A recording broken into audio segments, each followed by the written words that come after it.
Millennials get a bad press these days, but it's mostly unwarranted.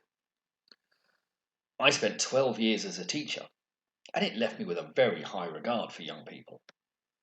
I'm well aware that most millennials are absolutely fine.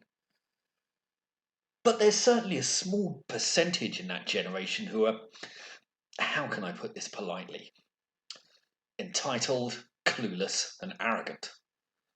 And they blame the generations that preceded them for ruining the world. Now, they may be personified by a young chap named Parker, who seems quite popular on this internet thing. And he put up this screed. It relates a conversation between parents and kids. The parents are wondering why kids are more depressed these days. And the kids respond, "You destroyed the economy for us. The earth is literally dying. We're going to work until we die. And on top of that, the Nazis are back." And the parents respond, "It's those pesky iPhones." This seems to vocalise quite a common refrain, namely, that the world faced by millennials is uniquely awful, and that it's all the fault of old people. The bastards who've done nothing but destroy and pillage the world and left them with the shit-stained remains. Now, I'd like to address this suggestion, though I'm well aware that Parker has probably not been entirely serious. But I'm picking on him anyway, because he's visible and an easy target for a wider point of view. Anyway, scanning his Twitter page, I do note that it's full of the usual hatred of Tories and landlords. Still, that's only led to 60 genocides in the last 70 years and killed or destroyed the lives of over 1 billion people. So no biggie. And it's not as if Parker's actually calling for landlords to be murdered or anything. Oh, that's awkward. Let's move on. First of all, I'd like to say that I'm well aware that life is always hard.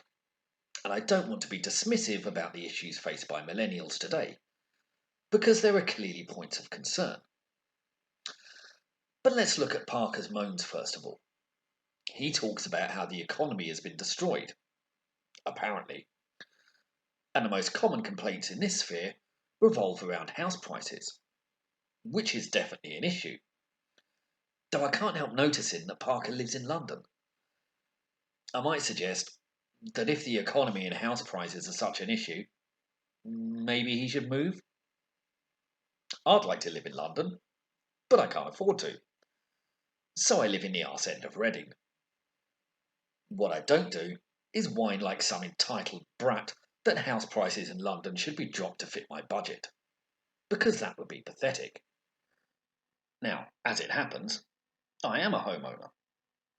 Some millennials will no doubt put this down to luck, but it's not really down to luck.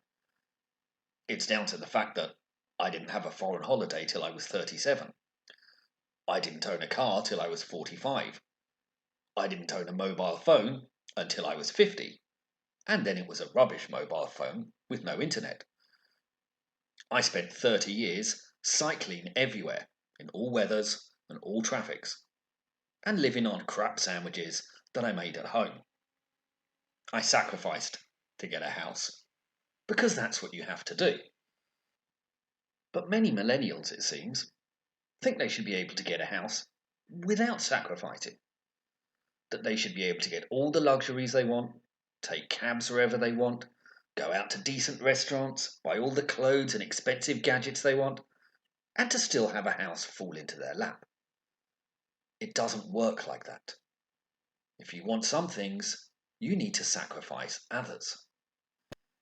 Now, I point out the steps I went through, not to evoke sympathy, because I do feel lucky. I do feel privileged for what I've had in life. What I don't feel is entitled, that I should have every luxury available and whine and point fingers at my elders if I don't get my way, because that would be awful. I came across a similar scenario in The Guardian with another entitled millennial who also lived in London, whining that she couldn't afford a house. So a financial advisor got her to keep a log of everything she spent for a month. Well, she spent several £100s on shoes. She spent several £100s on Taylor Swift tickets. She went to Pret every single day, where she spent up to £20 on snacks and coffees. She shelled out on tube tickets and cab fares willy-nilly. And on one occasion, she made sandwiches for herself. She felt terrifically pleased with herself. But then she didn't eat them, and went to Pret, where she blew another £20. The financial advisor managed not to slap her across her dumb entitled face, but he did inform her that if she actually made sensible steps with her budget, she could easily afford a house, even in London. It just takes a bit of sacrifice and discipline, which is something that maybe earlier generations were better at than millennials are. Because here's the thing, if you want to get the big things in life, then you have to sacrifice immediate wants. And maybe some people in the current generation aren't terribly good at doing that. And maybe that's the problem, not the fact that they're uniquely hard done by. This home ownership thing is also misunderstood. Many millennials seem to regard it as some sort of historical right, which they've been uniquely barred from. Poor dears. But in fact, throughout history, it's always been incredibly rare.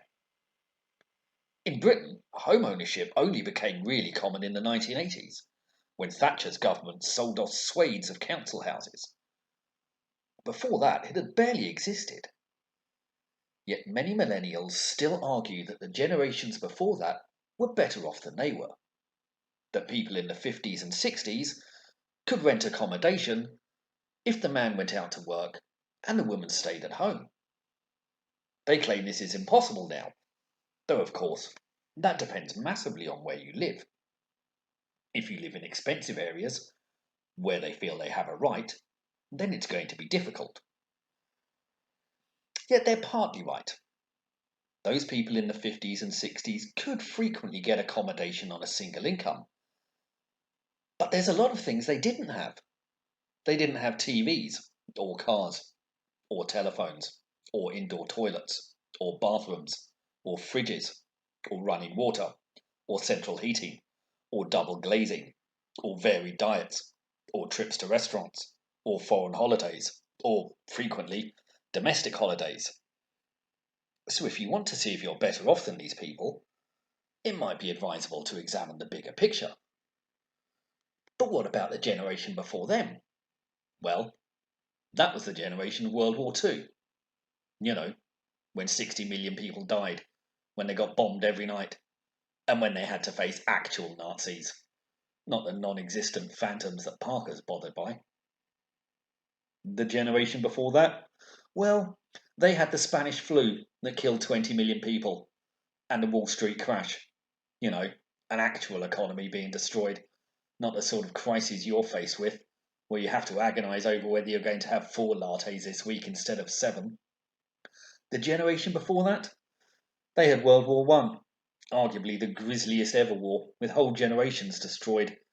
And to put it in perspective, Parker, as you're a Londoner, 10 times as many Brits were killed in World War One as in World War Two.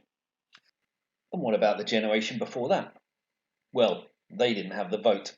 They didn't have education. They didn't have healthcare. They had no clean drinking water. They lived in Dickensian squalor, and life expectancy was 28. But do you know what all those generations had in common, Parker?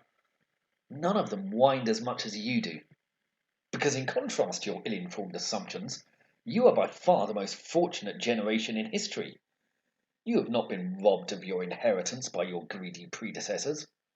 Your forefathers have gift-wrapped to you a world better than that experienced by virtually everyone in history, and by 95% of people alive now. Some mild warming does not mean that the planet is dying. The fact that people who disagree with your own nakedly bigoted position does not mean the Nazis are back. And the fact that you can't afford a penthouse in Knightsbridge and a Ferrari does not mean that the economy has been destroyed. Oh, by the way, I do love how you whine about destroyed economies while casually mention that you've got £1,000 phone. Such poverty. Parker, there's simply never been a better time to be alive, and you are among the most fortunate generation in history. That fortune depends entirely on the magnificent achievements of your predecessors, who built the civilization that shields you. Your achievements seem to revolve around filming yourself grinning while carrying a pint glass, so perhaps a bit more humility and gratitude might be in order. Oh, and the old people who voted Tory rather than Corbyn didn't steal your future, they saved you from your ignorance. You might want to study a bit of history, because it's something you're clearly quite ignorant of. Don't let that stop you having an opinion, though. I said at the start that life is always difficult, and it is. And I don't want to be dismissive about the actual problems that you and your peers may face. But you know what? Life will get a bit less difficult if you stop being so feeble. And maybe start being a bit more grateful. Buck up, old chap. If you've enjoyed this film, please like and subscribe. And if you're interested in these topics, I've written 2 books which go into them in great amount of detail. They're called The Tyranny of the Left, and they're available on the links below. Please feel free to pick them up and let me know what you think. Thank you.